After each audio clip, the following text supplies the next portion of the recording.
Yo, yo, yo. What is up, candy mommies and candy poppies? Welcome to this episode of Best Kandi Ever with me, your host, Renee, aka Bassdropprincess. Today, I am joined by a very special guest. He is one of my favorite people in the world and is someone that I really love. He actually is a fellow clinician, a fellow raver, and is surprisingly a great singer. Without further ado, please welcome my very good friend, My Life as Tim, aka Timmy.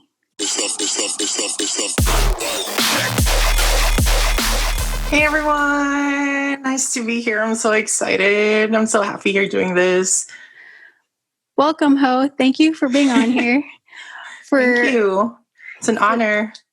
For those that don't know, Timmy and I often refer to each other as Ho, like that dumbass Ho over there.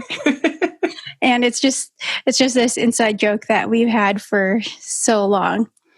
So, Timmy, Yes. What's going on? How have you been? Tell us what you've been up to. I've been good.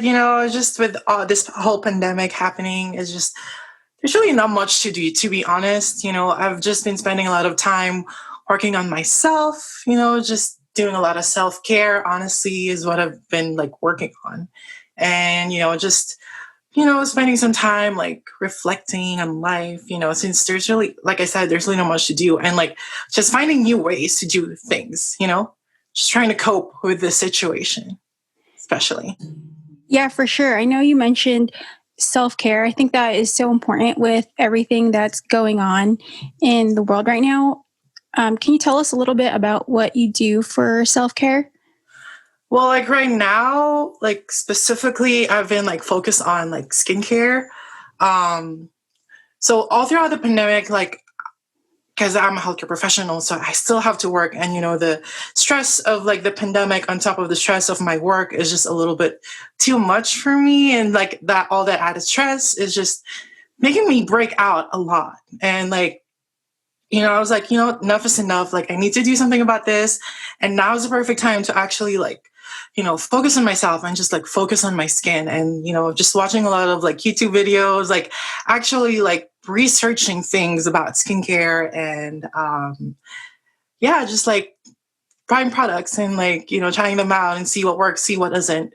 And I feel that's very important when it comes to my, my mental wellness as well. I feel with this pandemic, it's just been really hard on a lot of people, and people just need to find ways to cope on things and, make things work for them. So, yeah. Yeah, absolutely. I think what you said is 100% correct. With everything going on, now you have the time to focus on whatever you really wanted to, just didn't have time for. By the way, your skin looks phenomenal. What are you using?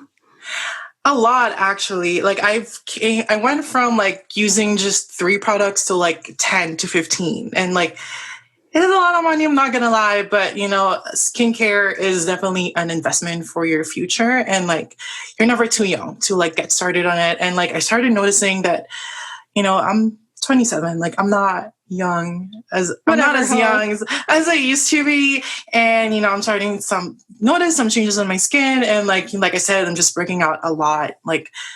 It's been a lot more than it used to be, so I'm just I need to do something about this. And I just started watching, and it's funny, it's I know a lot of people go on TikTok, and people learn a lot of new things on TikTok, and that's what got me started on skincare, honestly. And I just, one thing led to another. Just watched a lot of YouTube videos, just doing a lot of research, and I'm just buying one product at a time, seeing what works. A lot of it are actually Korean products, and I'm obsessed with Korean products. I just feel they're on top of the game when it comes to skincare. So I'm just 100% supportive of their products. Yeah, I think that Korean beauty, K beauty, whatever, definitely some of my favorites. I think that they are I think they're almost like, I feel like Japan for a while was like here, and now Korea's like here. Like they're like Mm-hmm. both good, maybe even a little higher. Not that other skincare brands aren't doing as well, but I feel like Asia has like dropped all of their knowledge and amazingness and was like, here you go. And it shows because a lot of American stores carry like Korean products, Asian products now. So I think it's just Right. so awesome. And the thing is, like, not to throw shade on like American products or anything, but like Korean products are very affordable for the most part. And that's what I like about them. Not only are they effective, but they're like budget friendly too, because not a lot of people can afford good skincare. And like, I feel like it's good that we have other options from other countries that are affordable, but also effective. Yeah, absolutely. I think that it's not too pricey, but then again, you also have your skincare like Amore Pacific from Korea that is like $1 billion. But it honestly just depends on price point. There's something there for everybody for sure. Right. So I know that a drive-in rave just happened. Can you tell us your thoughts on that and how you feel about them? My thoughts on them, well, their driving raves have kind of been up and coming, I suppose. Um, I personally don't think it's the best way to go in terms of raving, but I feel like it's also better than nothing. I know that these rave companies and like Insomniac or whatever, they really try their best to make it work, with this pandemic, with this new normal that we are trying to get accustomed to. It's a lot of it is like trial and error. I get that, but I still don't think it is the safest way to go when it comes to these things. I mean, it's still relatively safe compared to like being skin to skin next to someone on an actual rave, you know? But at the same time, like, I feel like, at least from what I see on like Instagram and like all these people's stories and stuff, like social distancing are not, as enforced, even though there are cars, like the cars are like kind of far away from each other. But like the fact that people can still like, I mean, I think the rules are like you're supposed to stay in your car or whatever, but I would see people like be interacting with each other from like different vehicles and stuff. So, it is what it is. But I just feel like these people are adults, like they know the risks involved when it comes to these things. So, you know. Yeah, I agree. I think at this point it should be up to your discretion, and you kind of know the consequences of not exactly following those rules or whatever. But at the same time, we can't live like this forever, and eventually, I think a lot of us are just reaching that breaking point where we feel like enough's enough. Like I need to do this, Yep. but also people need to work and you can't just coop people up for this long. I think that if obviously masks work, and I think if you're wearing one and you're using the proper hand hygiene, um et cetera, staying home when you feel sick, I think for now it'll be okay. That's all we got. People people need something, people need to work. Right. But anyways, so does this mean if a drive-in rave comes to Vegas, does that mean you're not going to go with me?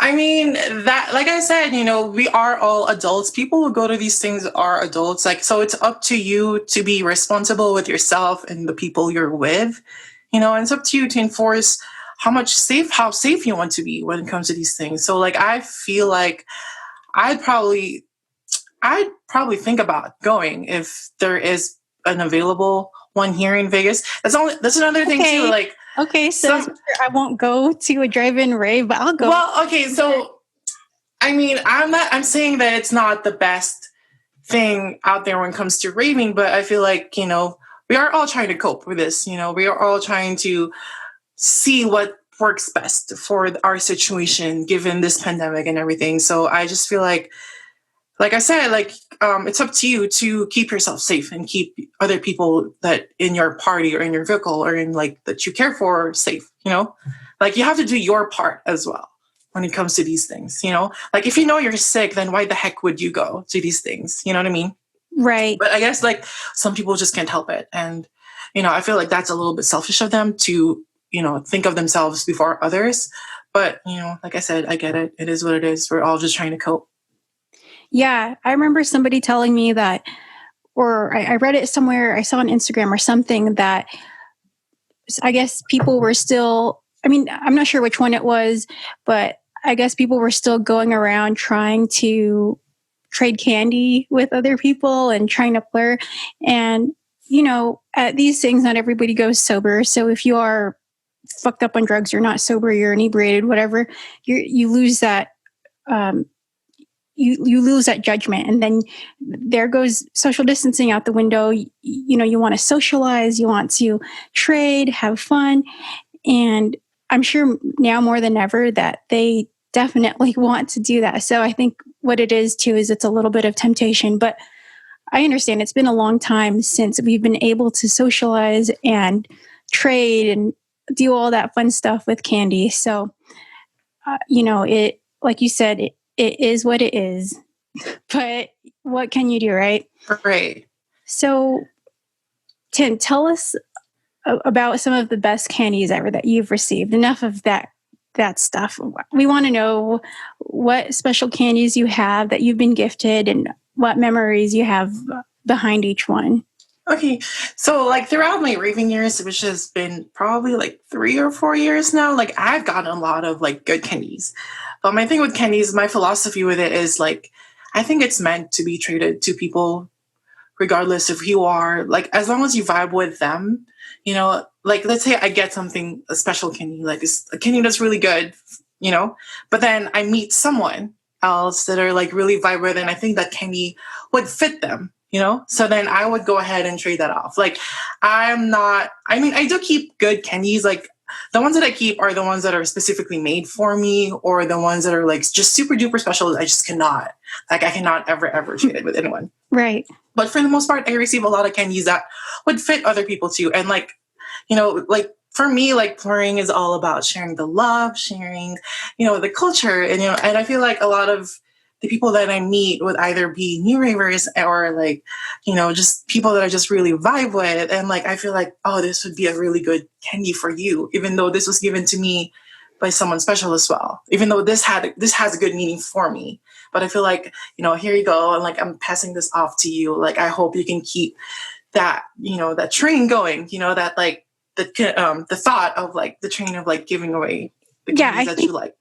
Right. I think what you said, it's definitely a train. I don't know how many candies have been passed around, like a billion people, or not a billion, but like hundreds of ravers. I'm sure that there have been candies that started off like in California and ended up in New Jersey or Florida, just because of the amount of people that go to festivals or raves, and you know, exactly like they're just from so many different places. So I'm sure that it's kind of like, instead of the sisterhood of the traveling pants, it's the sisterhood of the traveling candies. Right. For those that know what movie I'm referencing or what book.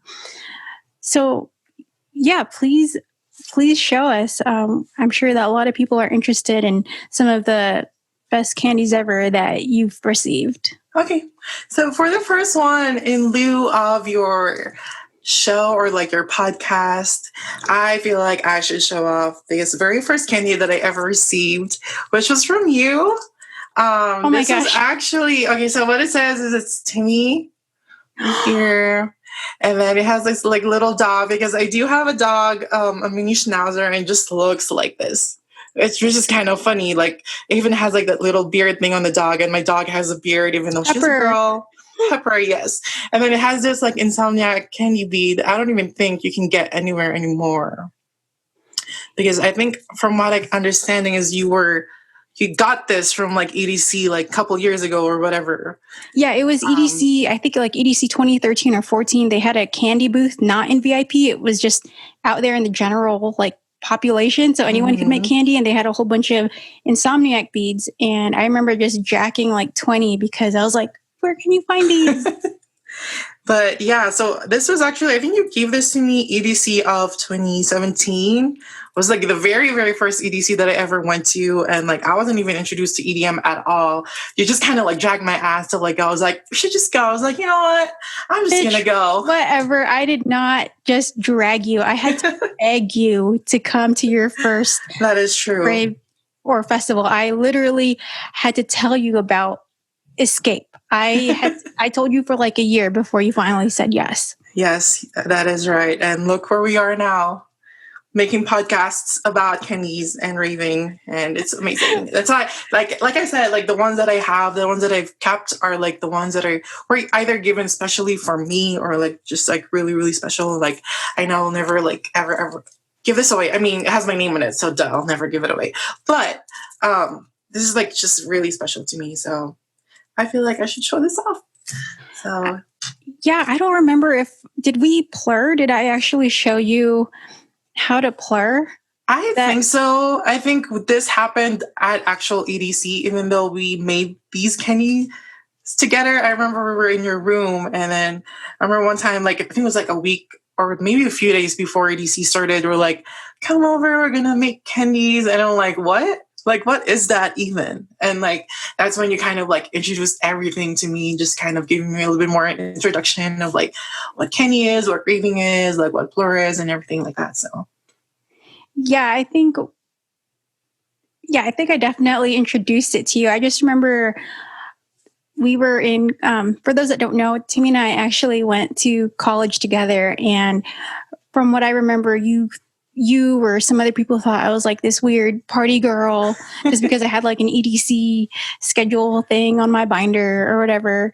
But now you know why I love doing this, why it's so fun, why the kandi is just so amazing. Like you said, just this transfer of love and kindness. So I honestly did not see that coming. I thought you were going to have some other kandi, but Aww. I love it. I'm so glad that you still have it. Of course, like I said, like this was the very first kandi that I probably ever received, and like back then, I remember like my first EDC, I probably like traded like 2 or 3 times because I was like still like very shy back then, so I didn't even like get any kandis like that much at all. So like these were like one of the very first ones, and like I will always cherish this. And this brings a lot of memories every time I look at this, so I feel like that's really important. Yeah, I'm actually really shocked that you still have that. So that is so awesome. So wow. I'm at a loss for words. It's just been so long since I've made kandi, since, we haven't had any festivals to attend. Seeing that one just brings up old memories of making kandis and having kandi parties. Right. I know that you would have kandi get-togethers. I came to a couple of them. How do you feel about those? Do you think that it's something that every rave fam should partake in? I think so. Like we do it. My rave fam does it. Like I just think, like for me, making kandis, like I'm not in any way, shape, or form like a kandi kid or whatever. Like I'm not that great at making kandis, but like for me, making kandis is just so therapeutic. It's just so like relaxing. Like it gives me so excitement because so like whenever I make kandis, it's usually like a few days or a week before a festival, and every time I make a kandi specific for that festival, let's say for Escape, like it gives me a lot of joy and excitement, like thinking that this kandi can make someone really happy if I trade it with someone. You know what I mean? And I feel like that's just like the part of what makes making kandi so fun is because like, that this creation that you made can potentially make someone else happy. So I think that's really amazing. Yeah, I think that it's so awesome because it's a gift that you're creating, and eventually you're going to part ways with it, unless you make it for yourself, which both of us have done because we're which I've selfish. done. Yeah, that is true. But it's only for an outfit. If it completes an outfit, then yes, I will definitely make it for me. Which kandi did you make for an outfit? Stitch one. Remember, I made this like stitch Perler for our Lilo and Stitch outfit for Beyond 2018, I believe. Yeah. So I made this like giant Stitch Perler, and it's like a necklace. Like I wanted to give it away to someone, but I just never had the chance to. But it just completed my look. I was Stitch, you were Lilo, and I just think it was like such a cute idea. Yeah, that was one of my most favorite cosplays or costume ideas that I've ever done, because it was just so cute, and it was obvious that you were Stitch and I was Lilo. And I think that Perler just made it even, it was like the icing on the cake. It was just so cute. And I love that people do that with Perlers. And I think that it's just that extra oomph, you know? Right. And like, to go back to your original question, like, why would you want to do this with your Rave fam? Like, I just feel like, you know, creating something like kandis and stuff like that just creates more of that bond with the people that you are close with, you know, just your Rave fam in general. Like, I just feel like it creates more of like memories together, like, and like just the fact that you guys can just have fun with it, you know, be silly with like the kandis that you make. And like what I like about it is like, even though I've given like my Rave fam a lot of like kandis before, like I try to make sure like I make another one for them, just to give away on that next festival or next rave that we're going to, just because, you know, I just like, that's my way of showing how much I appreciate them, you know? Yeah, I think that they must be very special, because with me, if I gave you one in the past and if we've raved together a lot, bitch, I'm not giving you one. I'm not spending any more time on you. I mean, I will, but if it's, you know how it is, like I like to make, I want to make friends with new people, not the old people, not my old friends, not your ass. Unless, you know, it's something really special or a special occasion or whatever. But yeah, I think that it's something that every rave fam or rave group should do at least once, because it hypes you up and it puts you in the mood. But and that's the thing too, is like I, you know, try to make as much candy as I can for my rave fam, but also for like new people. Like my goal before for every festivals or for every raves is that I would make at least 10 kandis. You know, 10 kandis. Like it kind of sets a little bit of pressure on me, but it's like not a bad pressure as well. It's more of like a motivation to like, you know, I'm gonna trade with this much kandis with this much people. And like I feel like that's my goal. And like, you know, just to kind of, like I said, just to keep that, you know, joy and like that the train of giving alive, you know, just to give as much as I can. Because I mean, I really love it. Like I love making kandis, I love getting kandis, I love receiving kandis. So, you know. Yeah, I think what you said, the whole make at least 10, I think a lot of people are like, I need at least 10, just 2 a day. If I just make 2 a day from now till EDC or Lost Lands or the event, and you think you can do it, but it's really a lot more, it's not time consuming if you make only 2, but you have to plan it ahead, because we get lazy or we have other stuff to take care of pre-festival wise. So it's a challenge, but it's also, that's what makes it more special, is that, you know, that person took the time to create it for whoever. So what other special kandis have you received? All right, so this next one, I just love it because it's really, really pretty. And there's kind of a little bit of backstory to it too. So it's this one, it says balance. And then it has this like little like yoga hand. I don't really know what it's called. And then there's this like little, I think it's like some kind of trinket or whatever. But it's just like the whole general like kandi itself is just super pretty. And I got this at Escape, I believe 2018. It was with our friend Jamie. I just remember we were like, I think it was day 1 of Escape, and we had just gotten there. We were like taking photos, and for some reason, we're just like having some kind of anxiety. Like I do get a little bit of anxiety from time to time, especially with these things. Like I don't know. Sometimes I just don't do well with crowds, and I think it was a little bit hot. I think the fire, like I remember there was this like big giant like many-headed dragon that was just like blowing fire all throughout, and then like the whole vibe was just kind of giving me a little anxiety, and she kind of noticed it. And, she was like, you know what, I got the perfect candy for you. And then she gave me like words of encouragement. Like she just made me feel so much better. And I feel like that made my night, the rest of my night, like so much better. And then that's why this candy is like very special to me as well.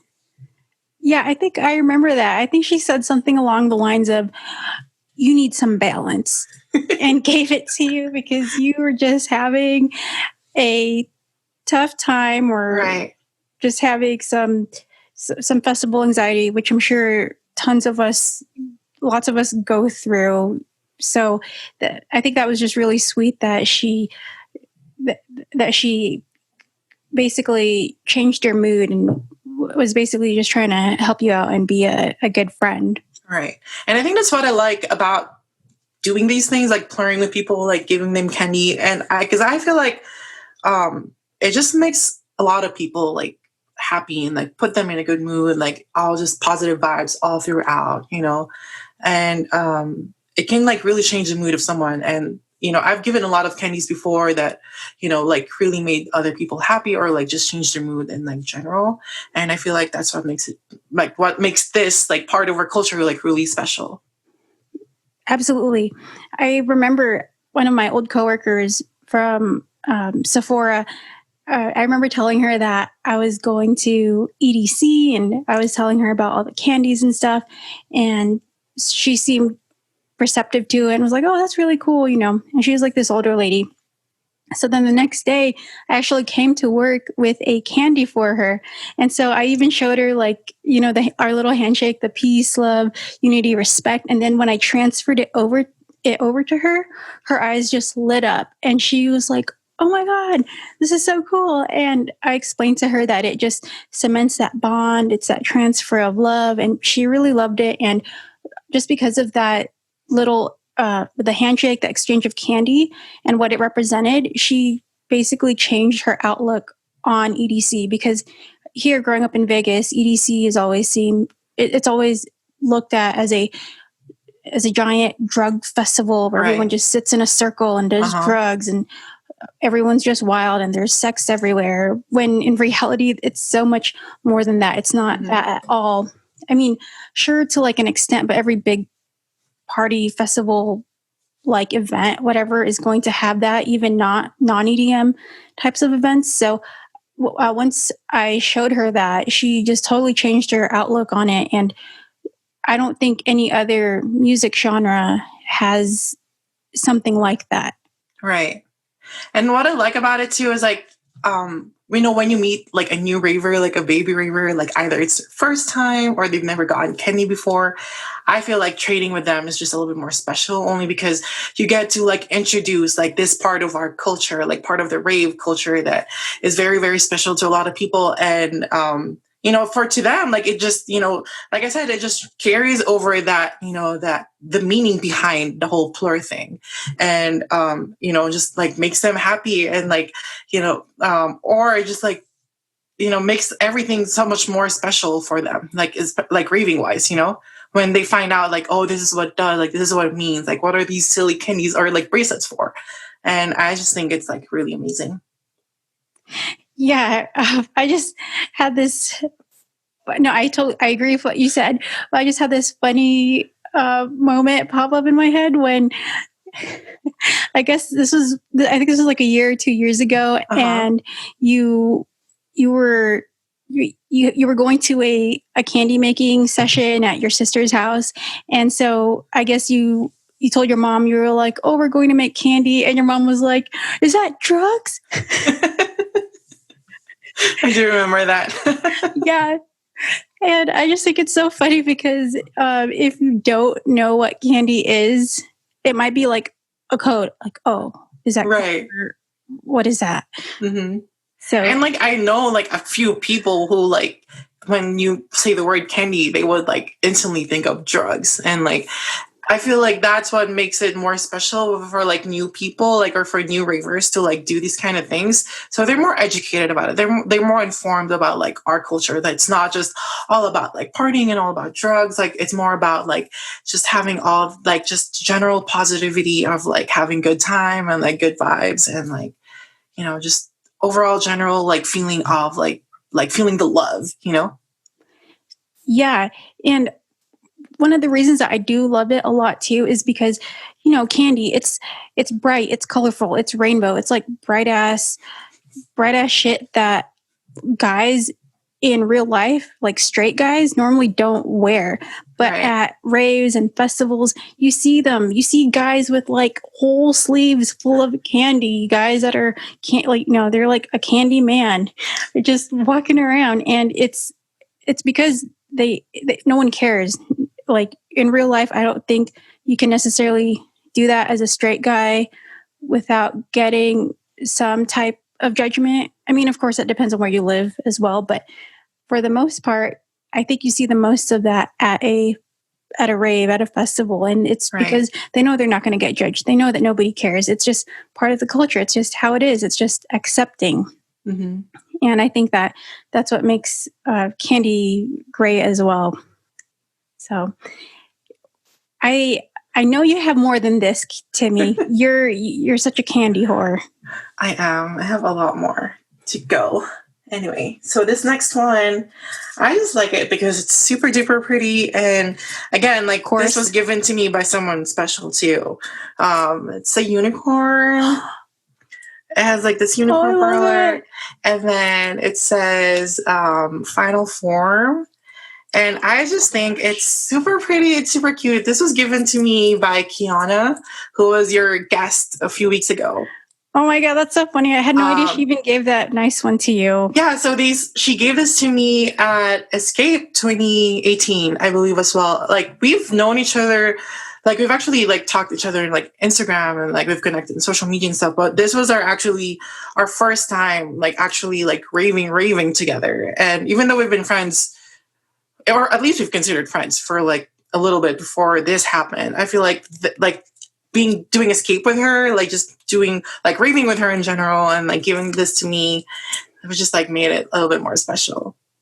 And I just love like the meaning behind this. Like, it says final form. Like, to me, like when she gave this to me, like, because before, like, like I've been a little bit more on the shy side, and I still am, but I feel like the more I go to these raves, and the more I'm more exposed to like raving and just a rave culture, like I feel like I've opened up a lot more. I've really definitely come out of my shell, and I just feel like this like resonated with me because of that.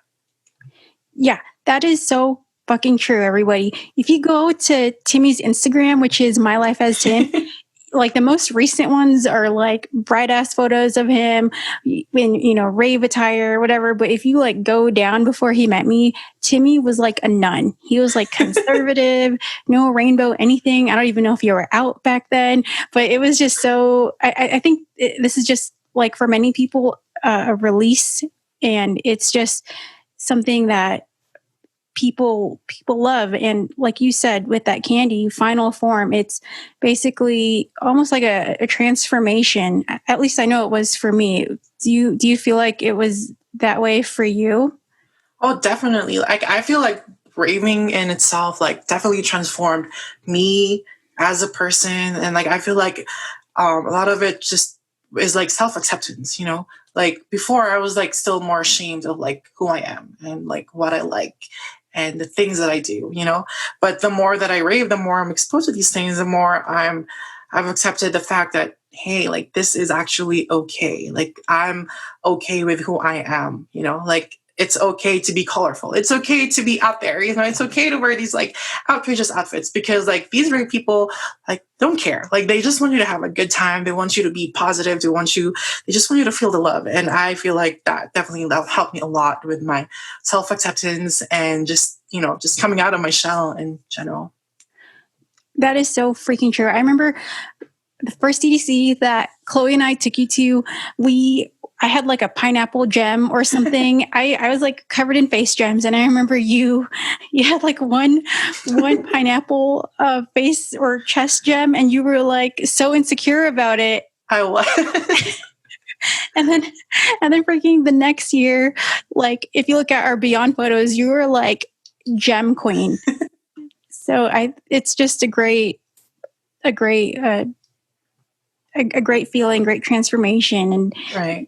that's what's so awesome about the EDM community is everyone's super nice, no matter what you look like. If like I was so insecure about how I used to look in things, and growing up from a family that often criticized like my weight or whatever, it was hard at first to go out in a bra and underwear in, you know, rave fashion, what it is now. And it's crazy because I feel like it helped me so much with my self-esteem because nobody cares. No one has ever gone up to me and said like put on more clothes or you shouldn't be wearing that. I mean, I guess maybe I'm lucky. I don't know if that might have happened to other girls or other people, whatever, but uh, for the amount of festivals and shows that I've gone to wearing stuff like that and not receiving any criticism, I think is just really great because I don't have that, like, you know, that quote unquote, like that model body, whatever that is. That's so subjective, but I think everyone has like this ideal in their head. And for me, like, I feel like I don't have that, but to be able to go out and not be judged for what I wear, I think is just so awesome. And that's what keeps a lot of us coming back to these shows, to these events, you know, besides the music, it's just acceptance. Right. Totally agree. Like for me specifically, when my first EDC, I was like so insecure. Like I like need to be covered up, you know, like I was just showing a little bit part of my body and I was like so insecure about it. And like going, you know, moving forward to Electric Forest of last year, like me basically topless with just like gems Yes. all over my body. And like, you know, I've definitely come a long way when it comes to accepting myself. You know, I'm definitely like, you know, chubby or whatever, but, you know, like, and a lot of it, you know, gives me insecurities, but, you know, I feel like being exposed to like raving and just like being exposed to the culture and like how positive it is, you know, like they just want you to go out there and have fun, you know, love yourself, you know, they just want you to be you and accept yourself and celebrate yourself. And I feel like that's just a beautiful thing when it comes to raving. Yeah, for sure. And you know what they say? There's always someone out there that looks worse than you. Just kidding. I'm just That kidding. is I'm true. joking, everybody. I'm just kidding. Not no shade. But, you know, here's the thing, like other people will wear whatever. And I think when you see other people wearing that at a rave, you're like, hey, this girl is slaying in this outfit. She doesn't care. I shouldn't care either. And I think that just that effect or that vibe, it gets to you. It's like contagious. I think that it's something that you feel and then it makes you feel okay. And I don't know, just seeing other people's acceptance and self-esteem and how they view themselves. And I think that it's kind of inspiring. And that's what, at least for me, it inspires me when I see people like that, you know, them not giving a shit, them not caring about what other people think. So I think that that's just really great. And you might not know it, you're inspiring somebody at an event or a show just by being yourself. And that's just something that there's not a lot of places where you can do that and just be a great inspiration for people, you know? Right. And that is so true. Like I remember my first EDC, I would be looking at like people with like crazy outfits. I'm like, oh man, I wish I could do that. You know, I wish I was more confident to do that thing. But you know, the more I do it, the more I just go to more raves, you know, the more I'm just, you know, fuck it. No, you know what? Like, what do I have to lose? Like, you know, I'm here to have fun. I'm here to celebrate myself. I'm here to, you know, just look good in general. Like whatever I think look good is, you know what I mean?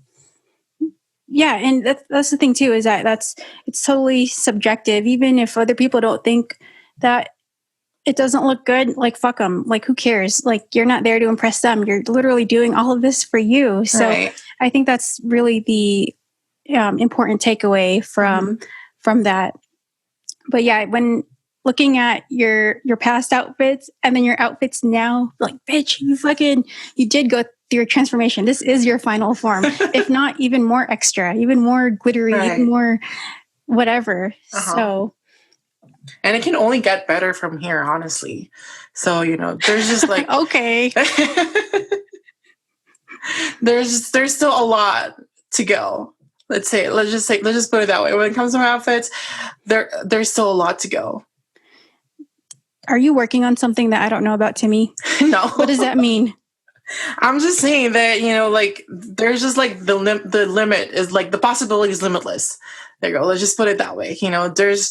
You just keep coming up with these new things, like for escape specifically. Like we just come up with like new outfits, new costume ideas every year. Like every year it just gets a little bit better every time. So, yeah. Yeah, I think that you're right. It does get better because we, for those that don't know, Timmy and I, whenever we do go to an event together, we usually like to match because we're not basic as bitches. Just kidding. But also we are just extra and we love cosplay and being some type of duo from an old cartoon or a show, something that everyone will recognize. If you guys follow me or Timmy, you'll see that we were, he was Pikachu, I was Ash Ketchum. Another year, he was Espeon, I was Umbreon. Besides Lilo and Stitch, I think we had EDC. It was him, my best friend Chloe, and me, and we were all sweets or fruits or whatever. You were the pineapple, and then I was the pineapple. Yeah, and I was an ice cream sundae, and I had like a cherry on my head, and this custom made bra, so extra. And then Chloe was the Chiquita banana girl, that right. on the banana sticker, and she had the fruits, and it was just so extra and amazing. And I think that it's just stuff like that is just so fun. Right. So, Timmy, I know that you've seen the segment of my show called Worst Kandi Ever. Oh God. Do you have any not so great candies or okay candies or candies that you were just like? I've had my fair share of candies that are a little bit more questionable, and just in terms of like when I got them or like just the way they look in general. So let me just show you some of them. All right. Well, this one, like, I don't really, like, honestly, I forgot how I got this, but this one literally just says milk. And it's just a black and white candy. I mean, like yeah. Looks like you're at a loss for words. It's just milk. I mean, what I'm trying to say is that I get it. We've all come to that creative block at one point. Or, I feel like this was probably a candy that was made very last minute when all of the creative juices have been exhausted out. Or, you know what I think it is? I think that was somebody's rave name. And they were like, "Hi, I'm Milk." And you're like dancing. You're like, "Oh, that's great. Let's trade." And then you guys did. And then I think you were just having such a good time that you didn't even look at it or remember. And here you are with this black and white milk and cookies looking ass candy. Probably. I mean, or either this person just really loves milk. And, milk is great. I mean, I'm not going to lie. Milk is pretty good. So, or maybe you're right. Maybe this was a code for something else. I don't know. But yeah, it's just a little too basic for me, which is fine. Like, I'm not trying to hate as much, even though there's a little bit of shade in there, but you know what I mean. But yeah, this is the first one. And once again, everyone, this is all out of place of love. Whoever, whatever thirsty ass raver gave Timmy this milk cookie, thank you. Timmy appreciates your milk. Next one, I want to consider this worst candy ever. It's actually pretty cute. It's just the word on it is a little off-putting. And this is what a little off-putting. Just a little. It's just, I don't even know. I don't even know if I should say this out loud. Say it. It says cunt. I mean, that's so nice. It's very PLUR. It's very PLUR indeed. You know, I mean, maybe when they were making this, I was like, haha, it's a term of endearment. I guess I get it. Some people do like saying that word cunt to like other people, not to be mean or anything, just like I said, like as a term of endearment, but this was a stranger who gave this to me. So yeah. You know what? I bet it was like the person that made this was making a whole bunch that said like bitch or baddie or something like that, and Right. for some reason wanted to give you that one. I mean, I get it. Like, you know, I could be a little bit of a C word myself from time to time. This is true, everybody. This is true. Don't let him fool you. Not on raves though. I feel like I'm very like happy in general when it comes to raving, and like I like to think that I give off that vibe to people, but it is what it is. That's what I got. That person. And then this next one, this one's pretty cute too. It's okay, but let me show you what it says first. It just says relax. So that's actually a nice candy. What do you mean? What do you mean that's one of your worst candies? Okay, the only reason why I'm showing this here on this segment is because I specifically remember the time this was given to me by this person. And I just remember I was just like dancing my ass off. I was just like, you know, having the time of my life, you know, like, you know, being a little bit out there, like just being a little wild. And this person decided to give this to me. I don't know, maybe there's like a meaning behind this. Maybe she wanted me to just sizzle down just a little bit, just tone it down. I don't know. But it was a little like weird that she gave me this specific candy for that moment. But yeah. Wait, so did she like you were like all dancing? Did she like tap you on the shoulder and was like, you need to relax, sir? Like, what exactly? Not that. How did you get this? Not that direct. It was more of like a subtle. I was like, hey, do you want to trade candies? I was like, sure. And then I gave her something very cute. And then she gave me this, which said, relax. And then I was like, oh, okay. So when she gave it to you, did she like look at her arm and specifically pick it out? Like, yes, I'm going to give you. Yes, exactly. That's exactly not with that face though, but she did was like, you know what? Here. It looks like you need this. Just a little passive aggressive, you know. Yeah. I mean, I guess I get it. Whatever. We all get a little crazy from time to time when it comes to raving. You know, but we're just having fun. That's like the point. That's the idea. You just want to have a lot of fun, like party, you know, just release some stress. So yeah, I mean, if anything, you should have been like, "Girl, I am relaxing. This is therapy." Yeah, exactly. Yes, I think that's the thing. Is a lot of people don't know you're not just there to be all crazy and act all fucked up or whatever. You're literally there to decompress, to relax, right, to forget about your awful week, and that's how you relieve stress. And you dancing is your way of relaxing. So right, that was a backhanded candy that she gave you. Right. So like it's a context behind it. That's why it's in this category. Okay. And for my last one, I specifically remember this candy that was given to me. It was with this dude that at Escape, I think it was from Escape, and this is what he said, or this is what he gave me. Okay, for those that are just listening, Timmy, tell them what that candy says. So this said horny AF, which some of you don't know, it's as fuck. What AF stands for is as fuck. So I don't know what this person was thinking at that time. Maybe he just think I was really cute. Maybe he just, you know, felt some type of way about me, but I certainly was not. This was definitely like a one way thing. But yeah. I think this guy was trying to tell you something, Timmy. I think that you didn't get the point. Maybe. The hint.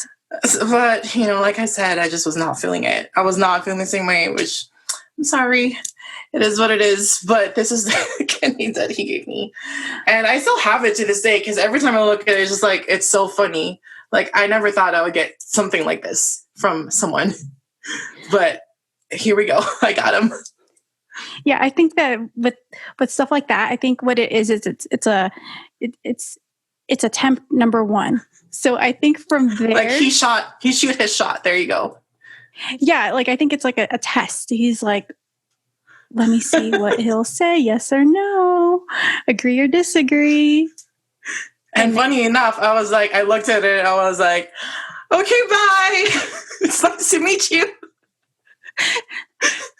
Hey, like you said, it is what it is. Right. So. Yeah, that reminds me of this one candy that I received that said DTF.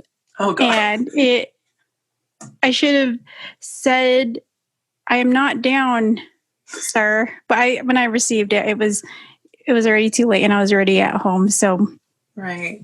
Yeah, I think candy, if done well and tastefully, I think it could lead to an exchange of phone numbers or, seeing a set together or a kiss or whatever. If you are romantic or are thoughtful, especially for guys, I think that's a tool that they could use if they want to snatch that rave bae in their rave group, or if they meet someone really cool at a festival or show.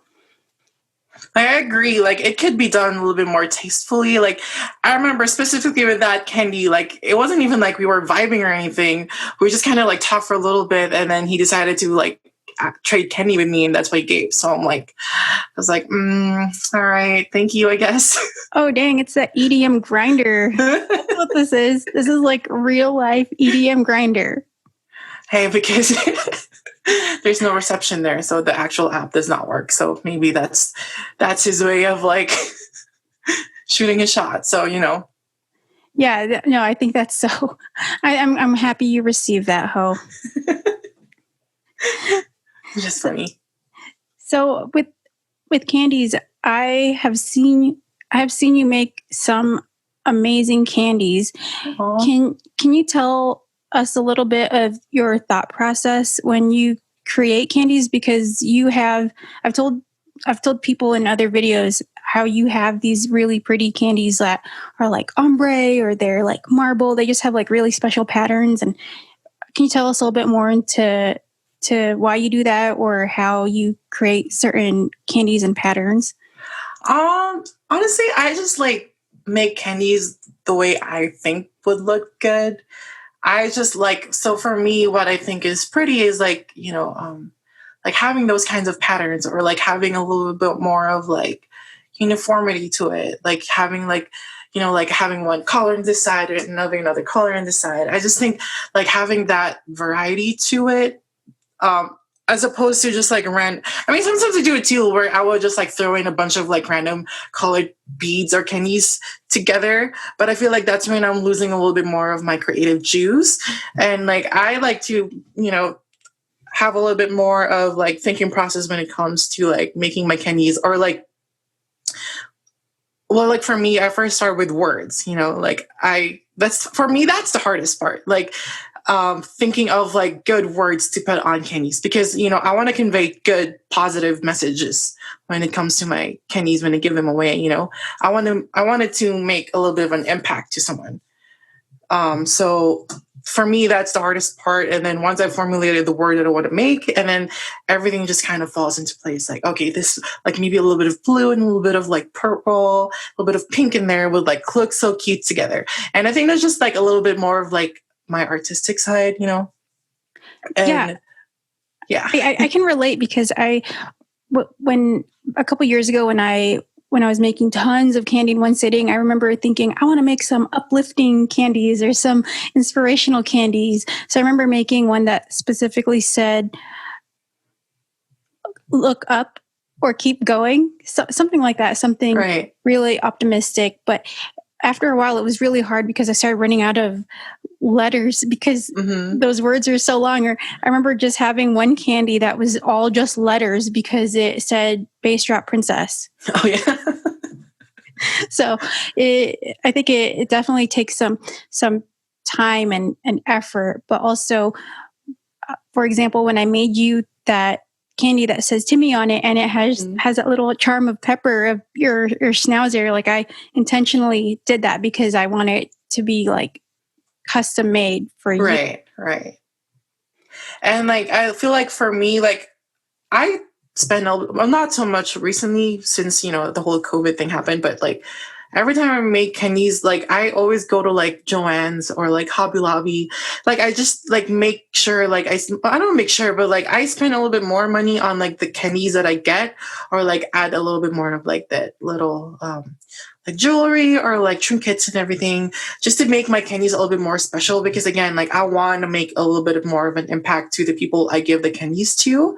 And like that's why I want to spend time on them. Like I don't want to just put like a half-ass, or just want to make. I don't want to make a half-ass candy just to give someone, because I want to make sure that every candy that I give can be special to that person. Yeah, I actually think the same way that you do, because I do have a whole bunch of little charms or little sequins that I make sure to attach to each candy because like you said, I don't want to just give a basic one. Not that there's anything wrong with the basic Right. candy. It's just a little bit more special when when you tell them that it's a special one because of this charm or this jewel, or because it says, I don't know, something like perfect, or it just has like a cute, quirky word to it or whatever. Right. But that's what makes it even more special. And I think because you are such a giving person, and I know you personally, I think that's just a part of it's just who you are. And you just want to be giving and loving to whatever stranger raver that you meet. And is something that, like, if you've received a candy from a stranger, it's really special. I think you understand how it makes you feel and how important that is, and why it keeps people coming back to the rave scene and festivals in general. Right.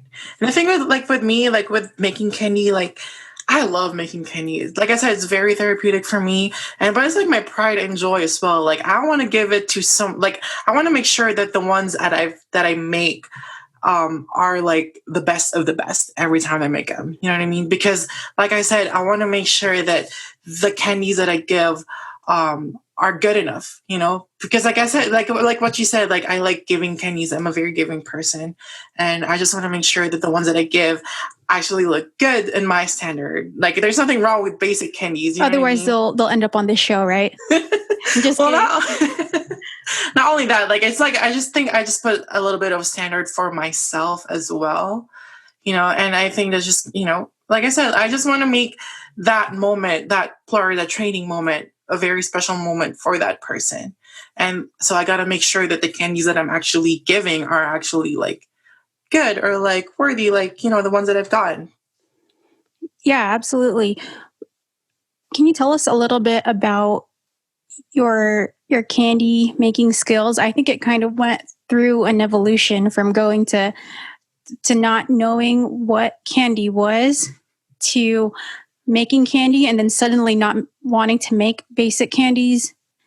Right. And then to, of course, your extravagant, for those that didn't know, Perler making. Oh my gosh.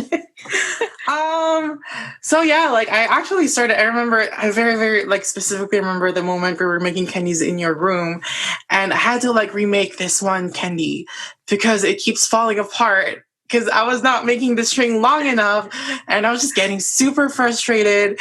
And like you just learn from your mistakes, I guess. And then after that, every time you make candies, like as with everything, the more you do it, you just keep getting better. And I don't know, like I've always just kind of considered myself more artistic when it comes to, or just more creative in general. And I love color. Like I just think colors, there's certain colors that go well together. You know what I mean? I mean, like I said, there's nothing wrong with just putting a bunch of colored candies together and call it a day. But like, I just try to make sure that the colors that I choose like actually like match or like complement each other. And not only the colors too, like I make sure the textures of the candies, because there are like some crystal looking candies with glitter on them. Some of them look metallic. Some of them are a bit more matte. And like, I just put a little bit all those details like into consideration every time I make my candy. And yeah, like after a while, I just, it just become natural for me to just create candies like that in that way. Okay, you candy color hidden candy person. I've put together some whack ass candies, believe it or not, where it's usually by the end of the night where I'm super tired Right. and I'm not really alert, and I just grab a handful of whatever candies is in my random candy container, because I do have a random candy container, and I just plop them down and I just string in whatever the hell is there. And then sometimes it turns out really cute and really Right. nice. And I mean, there's nothing wrong with that. Like, I feel like it's the effort behind it, that's what makes every candy that you make special. But I just want to take it up a notch. I just want to make sure the candies that I make are aesthetically pleasing, not only for me, but for other people as well. Okay.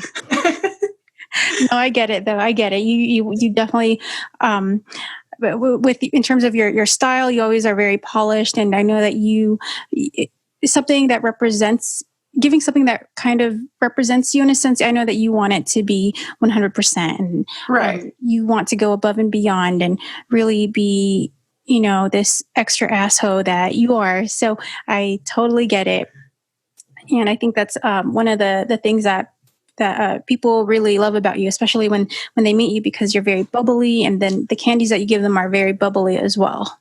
Right.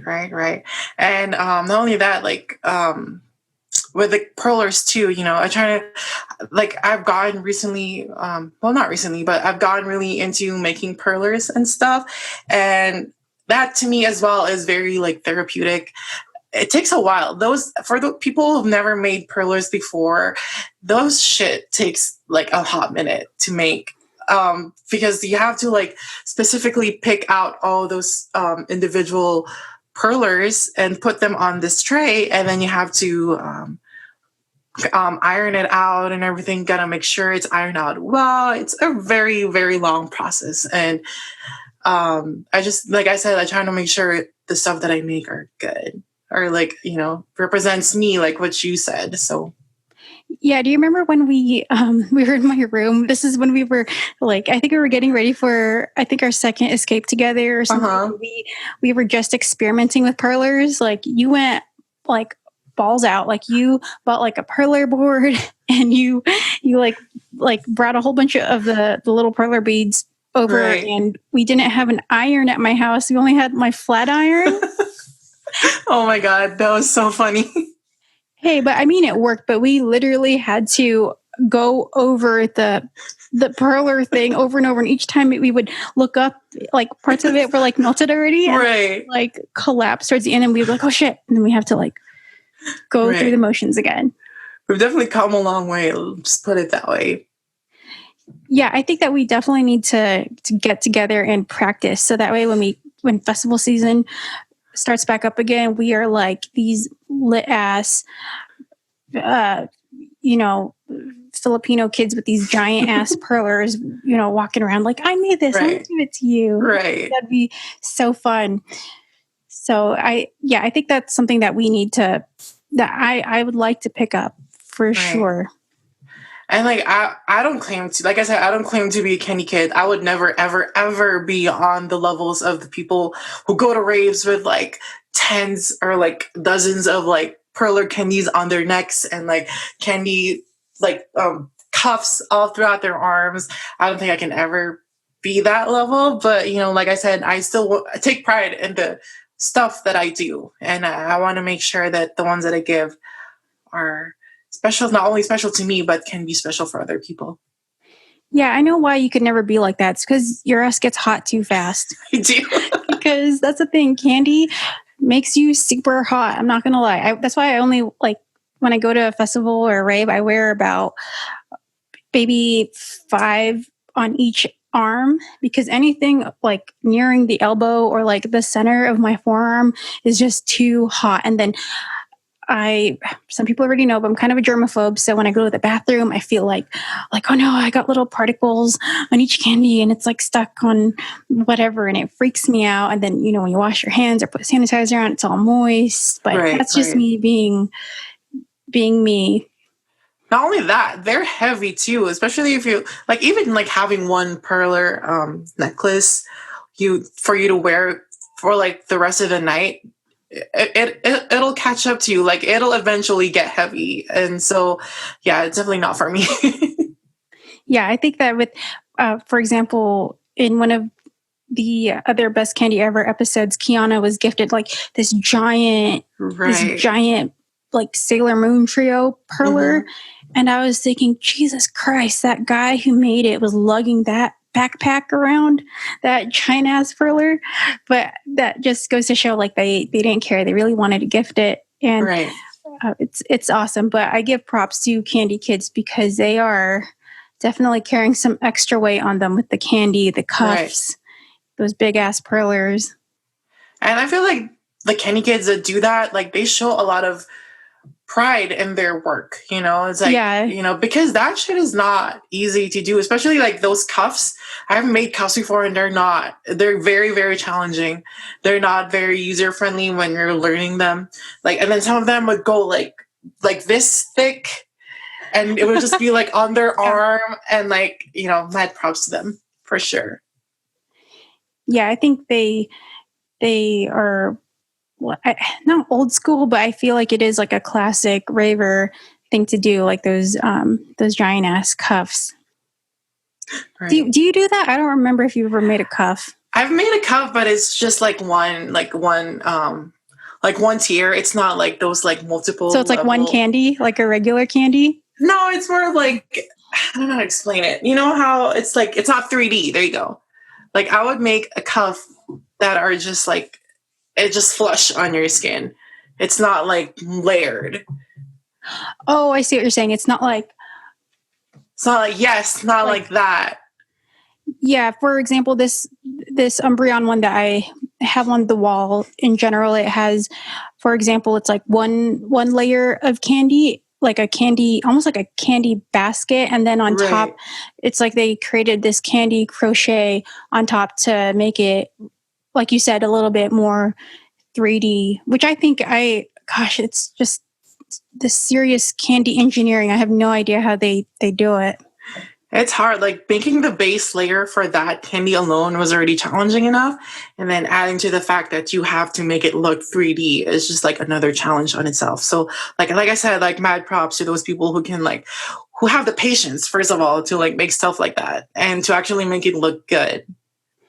Yeah, for sure. That's why whenever I'm the times that I have been gifted a cuff, I'm always like, are you sure you want to give this to me? Out of all the people here, you want to give it to me? I mean, there's probably better people out here that you can give it to. Right. But for sure, I think that it's definitely time consuming and hard. But, for people that are experts at this craft, I'm sure they're like, I could do that in like 30 minutes. Right. Or faster. And it, sometimes things are hard because we perceive them as hard. So who knows? You might be psyching ourselves out and might actually be able to do it. I mean, you managed to make a 1-tier cup. I mean, if you put the time and effort in doing things, I feel like you can achieve it. That goes with a lot of things. And, candy's just another thing of it as well. Yeah, absolutely. So I know we touched base on it earlier with the Drive-In-Raves. If there was a drive-in rave to happen near us, ideally, who would you want to be on the lineup? Ooh, lineup? 7 Lions for sure. Because, like, you know for a fact that he's my ultimate favorite DJ, And probably Subtronics. I've been kind of obsessed ever since we went to his show last year. I've just been kind of listening to him a lot as well. And funny enough, like, it's probably never going to happen, but this is just like your dream rave pretty much. Millennium, if Millennium was going in, was like gonna be there, I'd probably go. And of course, like Odessa, like I'm just like fucking obsessed with Odessa. Okay, you're definitely doing some wishful thinking with Subtronics, Millennium, Seven Lions, and Odessa. But you know what? I feel like you never know, because certain festivals just drop these insane lineups. And right. I mean, maybe not at a drive-in rave, but then again, who knows? Maybe they want to team up and are just like, fuck it, we'll do a show with whoever wants to. Right. And I feel like, yeah, like I said, with this whole pandemic happening, like, you know, these DJs just want to make the ravers, you know, happy with what's happening, considering what's happening right now, you know. And I feel like that's another thing for them to, you know, just be part of the community and just like play for them and like, you know, just be there for them. You know what I mean? Yeah, I think it's, of course, I think that a lot of artists do this for their fans, and that's what really keeps them going. They don't want to stop that just because we're not allowed to, I guess, live life normally or attend festivals regularly, right, whether it be a drive-in rave or a virtual rave. I think that it's something that a lot of artists and you know, creators want to do to connect, to reach out. And I think in the end, that's what we all really want as humans, is to just connect and feel love and you know, have just basically just have emotion and live and feel whatever we're feeling.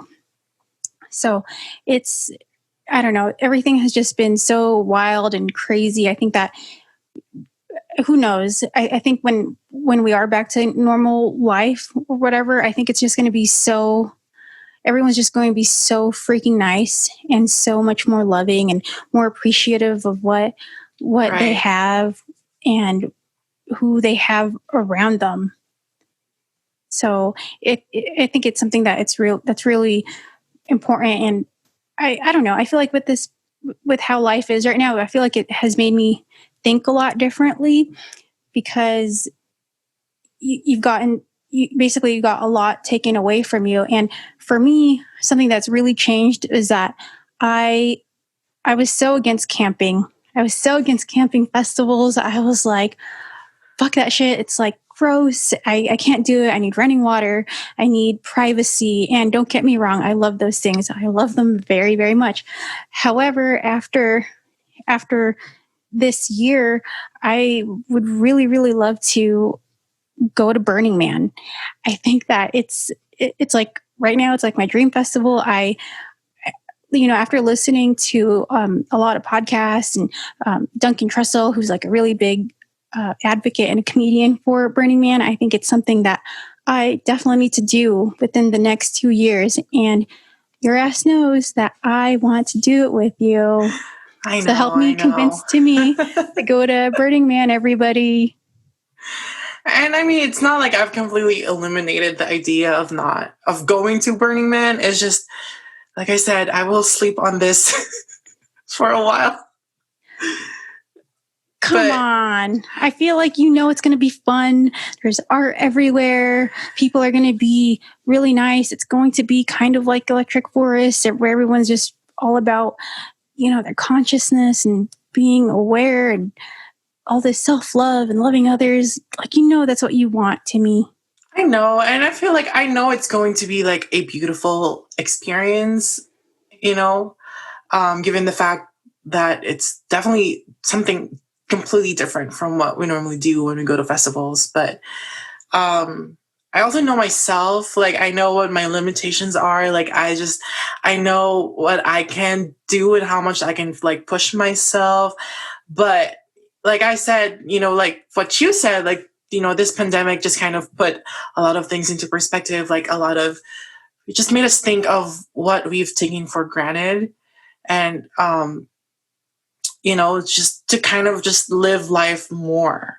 I feel like that's like a lot of what people are getting from this whole pandemic thing, is that you just need, you know, you only have one life and your life is short. So, you know, sometimes you just have to say, fuck it. So I'm not completely dismissing the idea of going to Burning Man with you, but this is definitely going to be a topic that we're going to have to keep talking about. Okay, well, like you said, sometimes you have to say fuck it, right, everybody? So, anyways, Timmy, thank you so much for being one of my guests on this podcast, Best Kandi Ever. You can find Timmy on Instagram at My Life as Tim. Also, for those who would like to check out some of Timmy's awesome, amazing singing skills, he does have an Instagram called Ayo Timmy Sings, or something like that, something cute and corny like that, I think. And he has a SoundCloud too, everybody, so go harass him. But anyways, thank you so much, Timmy, for being on here. You're welcome. It's been a pleasure. It's been really, really fun. I actually had no expectations going in here, and this actually turned out to be really fun. No expectations? What were you? I don't know. I've never done this kind of things before. And so it's just like, it's really fun to, just talk about shit, just talk about like raving, and just like really brings back a lot of memories, just like helps me reminisce about the good times. And yeah, it's just been really fun and amazing. And thank you for having me here. Yes, no, thank you. And that's exactly what I wanted with Best Kandi Ever. So if you guys could please rate and review this podcast on iTunes, I would appreciate that so much, and that would help Best Kandi Ever out. Also, if you guys can please like and subscribe to this video on YouTube, and in the comments, let me know which candy of Timmy's that you like, which you didn't like, or give me your feedback, your input. Open to feedback and constructive criticism. Also, you guys can actually DM me your favorite candy, your candy story on Twitter or Instagram at Best Kandi Ever. Also, if you guys are into some wonky ass dubstep, check out Scudda Music, aka Scudda. They have some dope ass wonky shit, wonky dubstep. Fellow headbangers, check them out. And I will see you hoochies next time. Bye, Candy fam.